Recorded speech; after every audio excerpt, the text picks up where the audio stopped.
Le 24 mai 2006, au sommet de l'Everest, un Sherpa est resté nu 3 minutes à près de 9000 mètres d'altitude. Dans la zone de la mort, les alpinistes luttent pour respirer. Imaginez survivre tandis que votre voisin enlève ses vêtements.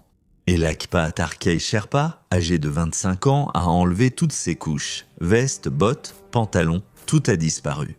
Pour certains, c'était du courage, mais pour d'autres, c'était du blasphème. L'Everest n'est pas seulement une montagne, c'est Chomolungma, la déesse, la mère de la terre. Ce jeune Sherpa venait de s'exposer au sommet le plus sacré de l'Himalaya. Pourquoi l'a-t-il fait? Que s'est-il passé ensuite? Pourquoi y a-t-il si peu de preuves de cette prouesse aujourd'hui? Du Sherpa nu à un mariage, personne n'aurait dû survivre à une prouesse qui a mis en colère tout le monde de l'alpinisme. Voici 7 des records les plus bizarres jamais établis sur le mont Everest. Bienvenue dans l'extrême. Au sommet du mont Everest, vous vous tenez sur un espace équivalent à quelques tables de ping-pong. À cette altitude, chaque seconde compte car le corps meurt faute d'oxygène. Là-haut, seules les tâches essentielles sont possibles. La plupart des alpinistes prennent une photo, éventuellement prise, puis amorcent la descente, cruciale pour leur survie, le plus vite possible. Le sommet n'est pas un endroit où l'on s'attarde ou où l'on célèbre, c'est un endroit où l'on survit. Mais le 24 mai 2006, Lakpa Tarkey Sherpa a choisi de faire quelque chose de totalement différent. Le guide d'escalade de 25 ans, originaire de Portse, réfléchissait depuis des mois à comment laisser sa marque. Dans l'histoire de l'alpinisme, il avait déjà gravi l'Everest avec l'équipe des Adventure Consultants. Il devait comprendre qu'à cette altitude, ce qu'il allait faire était très dangereux et risquait de lui coûter la vie. Mais Lakpa voulait accomplir quelque chose qui n'avait jamais été fait auparavant. Alors au sommet, sous les yeux stupéfaits de ses compagnons d'escalade, Lakpa a commencé à enlever ses vêtements. D'abord, sa grosse doudoune, puis son pantalon isolant, ses couches thermiques, ses bottes, tout, jusqu'à ce qu'il se tienne complètement nu au point le plus élevé de la Terre pendant 3 longues minutes. Lakpa est resté au sommet de l'Everest pendant que ses compagnons d'escalade prenaient des photos, espérant qu'elles entreraient dans le livre des records. 3 minutes peuvent sembler courtes, mais imaginez-vous debout sans vêtements dans votre congélateur pendant ce temps. Imaginez maintenant que ce congélateur se trouve à près de 9 km au-dessus du niveau de la mer, là où il n'y a presque pas assez d'oxygène pour réfléchir clairement. Mais c'est là que cette tentative de record étrange s'est transformée en une énorme controverse. Lakpa ne cherchait pas seulement à battre un record insolite. Beaucoup de gens ont considéré ce qu'il a fait comme profondément irrespectueux envers l'un des endroits les plus sacrés de la Terre. Pour les Sherpas bouddhistes du Népal, le mont Everest n'est pas simplement une montagne, c'est Chomolungma, la déesse, la mère de la terre. C'est un site sacré qui est vénéré depuis des milliers d'années. Lakpa venait de se déshabiller entièrement sur leur montagne la plus sacrée pour sa gloire personnelle. Le chef de l'association d'alpinisme du Népal était furieux. S'il l'a fait, c'est très choquant parce que Sagarmatha est de la déesse mère. Le gouvernement doit imposer une éthique stricte pour l'alpinisme, a-t-il déclaré en utilisant le nom népalais de la montagne. Lakpa n'a pas non plus expliqué publiquement son geste. Son équipe a annoncé qu'il soumettrait l'incident au Guinness, laissant penser à une tentative de record. Et voici la partie vraiment troublante. Si vous essayez de chercher des photos du sommet nu de Lakpa en ligne, vous ne trouverez presque rien. Il n'y aurait qu'une seule image disponible sur Internet. Certains estiment que le Népal a retiré les autres photos en raison de la honte et de l'indignation suscitée par la cascade de Lakpa. Que ce soit vrai ou non, les 3 minutes de nudité de Lakpa à près de 9000 mètres restent l'un des records les plus controversés de l'histoire de l'alpinisme. Et aussi choquant que cela ait été, ce n'est rien comparé au record dont nous parlerons à la fin. Celui qui a fait exploser Reddit de colère. Les prochains détenteurs du record ont eu une idée encore plus étrange, risquant leur vie. Vous voyez, la plupart des gens passent des mois à planifier leur mariage de rêve. Ils réservent le lieu parfait, invitent la famille et les amis, engagent des photographes. En 2005, Moniem Ulapati, 24 ans, et Pemdorje Sherpa, 23 ans, ont eu une idée très différente pour leur journée spéciale.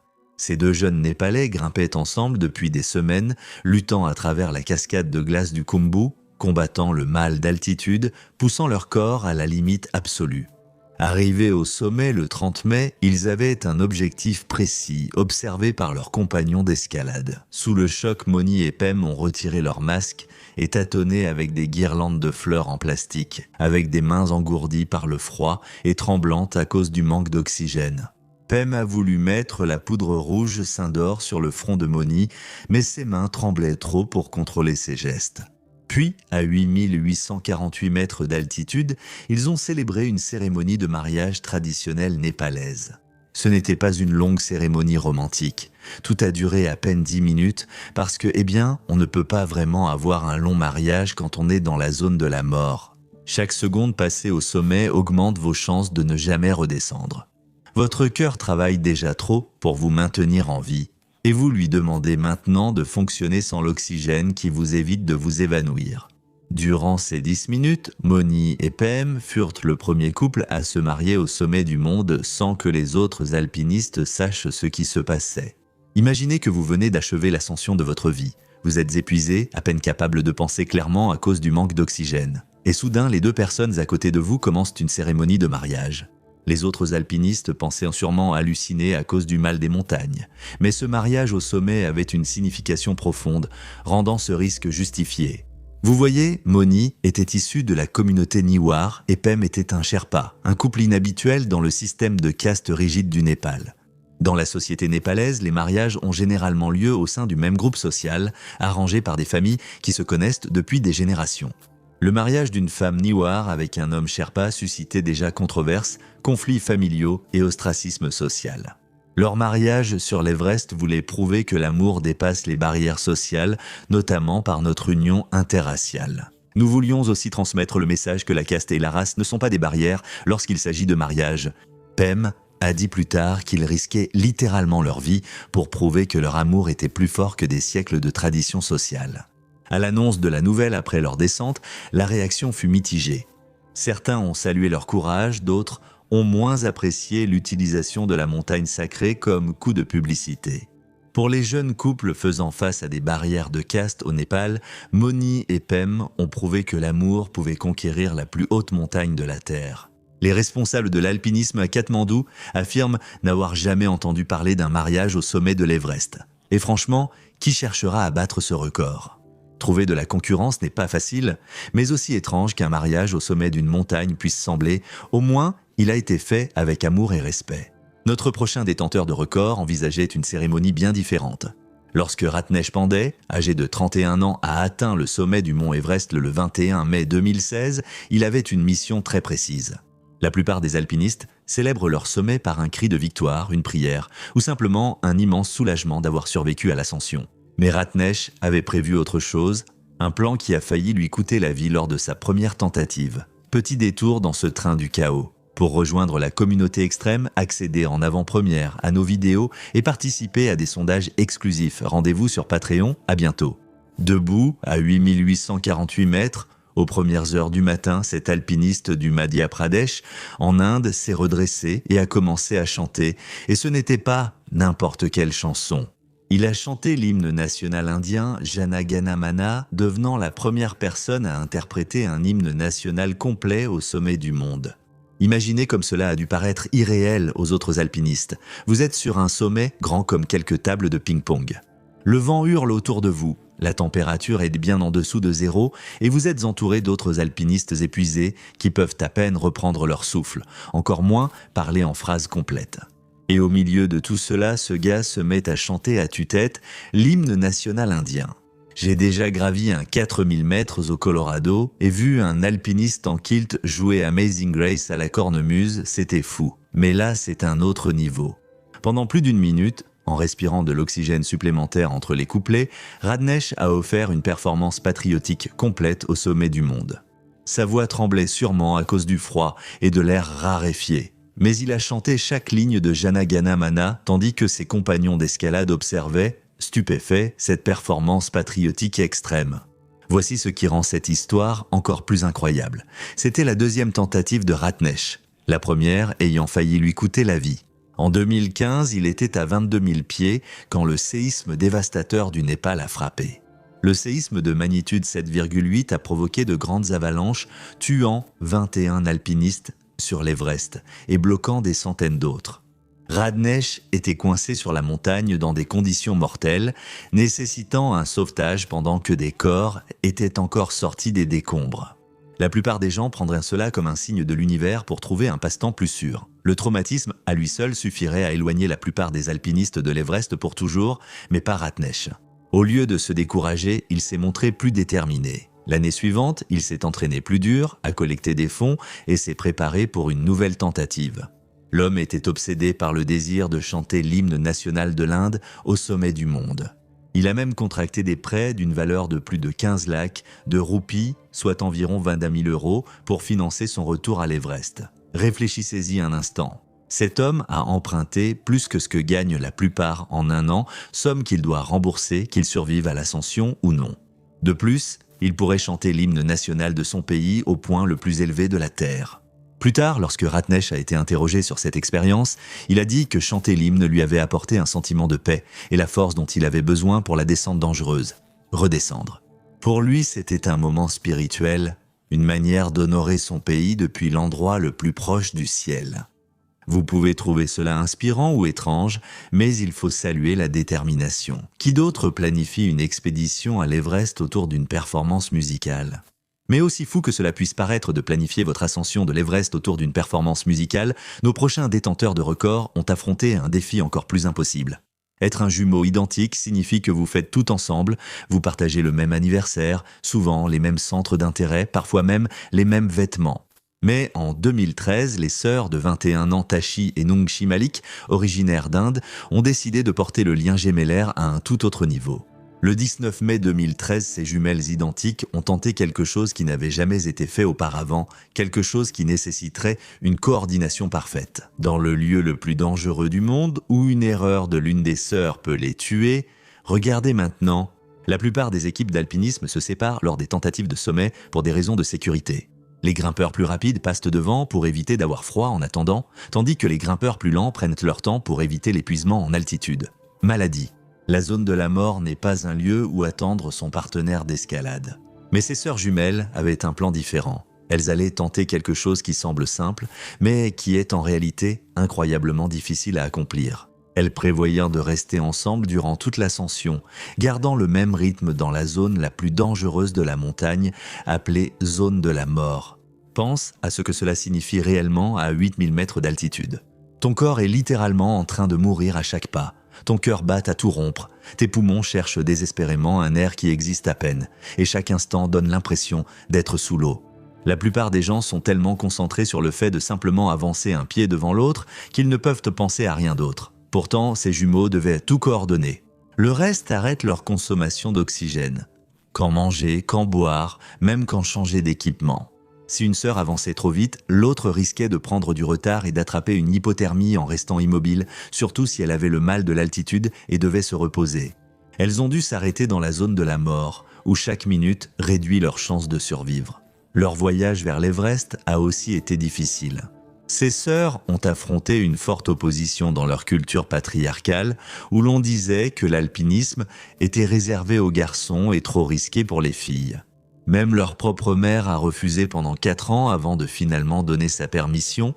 4 ans où les jumelles suppliaient, s'entraînaient en secret et tentaient de prouver leur capacité. Peux-tu imaginer vouloir cela et voir ta famille te l'interdire si longtemps ? Quand elle a accepté, leur mère a dû emprunter en mettant tous ses bijoux en or en garantie pour financer l'expédition. Dans la culture indienne, les bijoux en or d'une femme symbolisent ses économies et sa sécurité. Elle a donc tout misé sur le rêve de sa fille. Elle leur a dit que ce serait leur première et dernière ascension. Réussite ou non, c'est votre dernière chance et il n'y en aura plus, a-t-elle dit.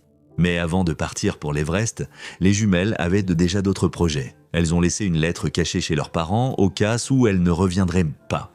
Elles voulaient que leurs parents sachent combien elles appréciaient leur sacrifice et leur soutien et pouvoir leur dire au revoir. C'est à quel point elles comprenaient sérieusement les risques qu'elles prenaient et d'une manière ou d'une autre, contre toute attente, elles y sont parvenues.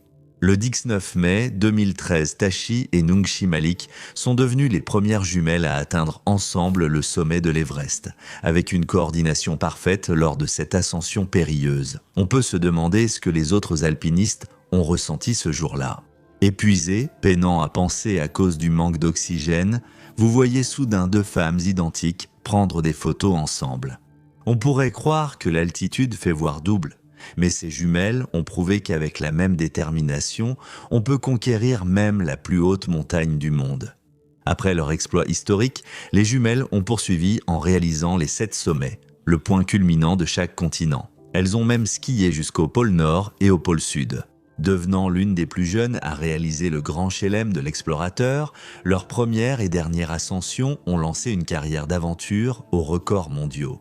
Le travail d'équipe n'est pas la seule façon de battre des records. Sur l'Everest, une seule personne avec une idée originale peut suffire. En 2017, l'alpiniste irlandais Rory McIlroy a atteint le sommet de l'Everest lors d'une tentative de record du monde parmi les plus décontractés. Alors que les autres alpinistes prenaient des photos solennelles et faisaient des prières, Rory avait quelque chose de complètement différent en tête. Maintenant, j'ai besoin que vous imaginiez cette scène. Après des semaines à gravir des terrains parmi les plus dangereux, vous êtes sur un sommet exigu, entouré d'alpinistes épuisés, peinant à respirer.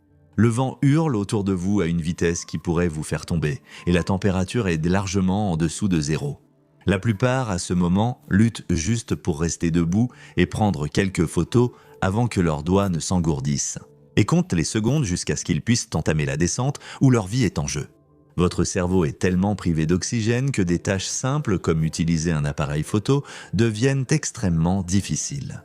Et au milieu de tout ce chaos et ce danger, Rory a décidé que c'était le moment idéal pour sortir un frisbee. Oui, vous avez bien entendu. Au sommet de la montagne la plus dangereuse du monde, cet homme a tenté le record du lancer de frisbee le plus haut. Mais voici ce qui rend cela encore plus ridicule. Rory a en fait transporté ce frisbee tout en haut de l'Everest. Réfléchissez-y un instant. Chaque gramme compte lorsqu'on grimpe en altitude. Les alpinistes coupent le manche de leur brosse à dents pour économiser du poids. Ils n'emportent que le strict minimum nécessaire pour survivre. Rory a jugé le frisbee indispensable pour sa tentative d'ascension. Il avait planifié ce coup pendant toute son ascension, imaginant probablement à quel point ce serait impressionnant de lancer un frisbee parfait depuis le sommet du monde. C'était censé être son moment de gloire, sa revendication à la célébrité. Alors après toute cette préparation, tout cet entraînement, toutes ces semaines d'escalade, avec un frisbee dans son sac, Rory se prépara pour son lancer record et une énorme rafale de vent emporta le frisbee. Au moment où il a quitté ses mains, le frisbee est parti directement vers le Tibet. Il n'a même pas réussi à terminer son lancer correctement et son frisbee est devenu un problème de déchets international. Le vent au sommet de l'Everest peut atteindre plus de 145 km/h. Il est si puissant qu'il peut littéralement emporter les alpinistes hors de la montagne. Rory croyait pouvoir contrôler un disque en plastique léger dans ces conditions, comme lancer un avion en papier durant un ouragan. Ce fiasco a poussé Rory à publier des excuses sur son blog. Je souhaite profiter de cette occasion pour présenter mes excuses au gouvernement chinois. Ce n'était pas mon intention de jeter des déchets et si possible, je voudrais récupérer mon frisbee. Traverser en Chine pour le récupérer aurait été illégal. Techniquement, Rory pourrait détenir le record du monde du lancer de frisbee le plus haut qui n'a pas atterri ou prévu. Pour qu'un record soit officiel, il faut vraiment réaliser ce qui était prévu. Le frisbee de Rory a été emporté par le vent dès qu'il a quitté ses mains et a disparu au Tibet. Il n'a jamais contrôlé sa trajectoire ni bien mesuré la distance. Il revendique toujours le record pourtant, et honnêtement, qui va gravir l'Everest juste pour contester un lancer de frisbee raté. Les livres de records officiels n'ont sans doute pas de catégorie pour l'incident de jet de détritus le plus cher. J'aime imaginer les gardes-frontières chinois découvrant un frisbee par hasard au Tibet et tentant de deviner son origine. Objet en plastique suspect trouvé à 4500 mètres d'altitude, aucune empreinte ni trace de véhicule. Le disque paraît tomber du ciel. Dire qu'il vient de l'Everest ne serait sûrement pas leur première explication dans le rapport. Aussi ridicule que soit l'échec du frisbee de Rory, il portait au moins un équipement d'escalade adapté et sa cascade était sans danger. Nous approchons du dernier record de cette liste. Cela a mis la vie d'autres alpinistes en danger, et Internet ne lui a jamais pardonné. En 2007, l'athlète extrême néerlandais Wim Hof, 48 ans, a voulu défier toutes les règles de l'alpinisme en haute altitude. Tandis que les autres alpinistes utilisèrent des équipements coûteux, Wim adoptait une approche très différente. Il a décidé d'escalader le mont Everest vêtu seulement d'un short et de chaussures. Avant de penser qu'il ne s'agit que d'un autre coup de publicité, vous devez comprendre qui est Wim Hof. Ce n'est pas n'importe qui a eu une idée folle après trop de vidéos de motivation. Wim connu sous le nom de l'homme de glace, avait déjà établi des records du monde pour avoir nagé sous la glace et passé de longues périodes en contact total avec la glace. Il avait couru un semi-marathon pieds nus sur la glace et la neige en Finlande, après des décennies à entraîner son corps à supporter des températures de mortelles pour la plupart. Mais même pour quelqu'un avec la tolérance au froid surhumaine de Wim, tenter l'Everest en short relevait d'un territoire totalement inexploré. Je veux dire, c'est l'Everest. On évoque une montagne où la température passe souvent sous zéro et où le vent peut geler tes larmes. Le plan solide de Wim reposait sur ce qu'il appelait la méthode Wim Hof, une combinaison de techniques de respiration, de méditation et d'exposition progressive au froid qui, selon lui, permettait au corps humain de surpasser ses réactions naturelles de survie. Il pensait qu'avec une bonne préparation mentale, il pourrait gravir la plus haute montagne du monde habillé comme pour un barbecue d'été. Imagine la réaction quand ce Néerlandais barbu, en short beige et bandeau rouge, arrive au camp de base de l'Everest. Les Sherpas ont dû le prendre pour un fou. Les autres alpinistes ont dû penser qu'il était un touriste qui s'était perdu en allant à la plage. Mais le plus drôle, c'est que Wim a vraiment commencé à progresser au début. Depuis le camp de base, il a grimpé jusqu'au camp 2, à environ 6700 mètres, en ne portant que des shorts et des sandales. Laisse-moi te mettre ça en perspective. C'est plus haut que le sommet du Denali, la plus haute montagne d'Amérique du Nord. La plupart des gens lutteraient pour leur survie à cette altitude. Même avec un équipement de protection complet au camp, De Wim a finalement accepté de porter des bottes pour pouvoir attacher des crampons, les pointes métalliques dont les alpinistes ont besoin pour accrocher la glace. Mais il a continué en short, montant de plus en plus haut et s'approchant dangereusement de la zone de la mort. Et c'est à ce moment-là que la montagne s'est finalement vengée de l'homme de glace. Aux environs de 7400 mètres, Wim a été forcé d'abandonner sa tentative. La raison ? Une blessure au pied qui s'est avérée être une engelure. C'était l'ultime ironie. L'homme, réputé pour résister au froid extrême, a finalement été vaincu par celui-ci. Il n'a jamais atteint le sommet, s'arrêtant à environ 1400 mètres de son objectif. Après des années de bains glacés, de respiration et de conditionnement mental, l'Everest a montré que certaines choses dépassent la volonté humaine. Le docteur Kem Kamler, chirurgien orthopédique ayant sauvé des alpinistes gelés sur l'Everest et vu des morts d'hypothermie, était stupéfait par la tentative de Wim. Cet homme a vu toutes les façons dont la montagne peut détruire le corps humain et il en a été choqué. Personne n'a jamais approché l'Everest dans de telles conditions, a-t-il dit. Et honnêtement, après que la tentative de Wim se soit terminée par des engelures, il est probable que plus personne n'essaiera jamais. Le plus fou, c'est que le succès partiel de Wim a en fait prouvé les deux côtés de l'argument. Oui, le corps humain peut être entraîné à supporter un froid incroyable. Après tout, il est allé plus loin en short que la plupart des gens en équipement complet. Mais cela a aussi prouvé que le mont Everest se moque de vos techniques de respiration ou de vos records du monde. À un certain moment, la physique et la biologie prennent le dessus et la montagne gagne toujours. Mais même l'échec de Wim en short n'était rien face à 2024 où notre dernier recordman a fait quelque chose qui a poussé le monde de l'alpinisme à vouloir l'interdire des montagnes. En mai 2024, l'influenceur fitness américain Devin Levesque a atteint le sommet et il avait quelque chose de très précis prévu, selon Devin. Après 72 heures d'escalade sans sommeil, il atteignit le sommet, épuisé, attaché aux cordes de sécurité avec d'autres alpinistes proches. Ses plus d'1 million d'abonnés sur Instagram attendèrent de voir ce qu'il ferait au sommet du monde. Ce qu'il a fait ensuite a choqué tous ceux qui en ont été témoins. Laissez-moi planter le décor. Vous êtes sur un sommet à peine plus grand que quelques tables de ping-pong, entouré d'autres alpinistes épuisés qui tiennent à peine debout. Votre cerveau est tellement privé d'oxygène que les tâches les plus simples deviennent extrêmement difficiles. La plupart des gens, à ce moment-là, luttent simplement pour rester debout. Ils essaient désespérément de prendre quelques photos avant que leurs doigts ne deviennent engourdis par le froid. Ils murmurent une prière rapide et comptent les secondes avant de pouvoir entamer la descente, qui est une question de vie ou de mort. Chaque seconde passée au sommet augmente vos chances de ne jamais redescendre vivant. Ce n'est pas un endroit pour faire de la gymnastique. Mais Devin avait d'autres idées. Il a sorti son téléphone, Christian a commencé à filmer et a annoncé « Bonjour » depuis le sommet du mont Everest. Puis, à 8849 mètres d'altitude, là où une seule erreur signifie la mort certaine, Devin a réalisé ce qu'il a affirmé être le premier salto arrière à la plus haute altitude du monde. La communauté des alpinistes est devenue complètement folle. Les fils Reddit ont explosé, les gens le traitant de clown et pire, le voyant comme un homme sans respect pour la montagne. Ils avaient trop de bonnes raisons d'être en colère. Quand Devin a atterri son salto arrière, il est tombé près des cordes de sécurité empêchant de chuter de la montagne. Un mauvais atterrissage et il aurait pu endommager les cordes fixes dont chaque alpiniste dépend pour rester en vie. Ou pire encore, se précipiter lui-même ou quelqu'un d'autre dans l'abîme. Devin était épuisé et en hypoxie à cause de l'ascension. Quand votre cerveau ne reçoit pas assez d'oxygène pour fonctionner correctement, quand vous n'avez pas dormi depuis 3 jours, quand votre corps est littéralement en train de lâcher. Ce n'est pas le moment pour des acrobaties. Les gymnastes ne font pas de sauts arrière en étant ivres ou malades, mais Devin a cru que c'était acceptable alors que son corps était en mode survie. Mais ce qui a vraiment énervé les gens, c'est que Devin s'est aussitôt vanté de son record et a promu sa marque sur les réseaux sociaux. Il a utilisé le sommet sacré comme son gymnase personnel, manquant totalement de respect envers la montagne et les plus de 300 morts en tentant l'ascension.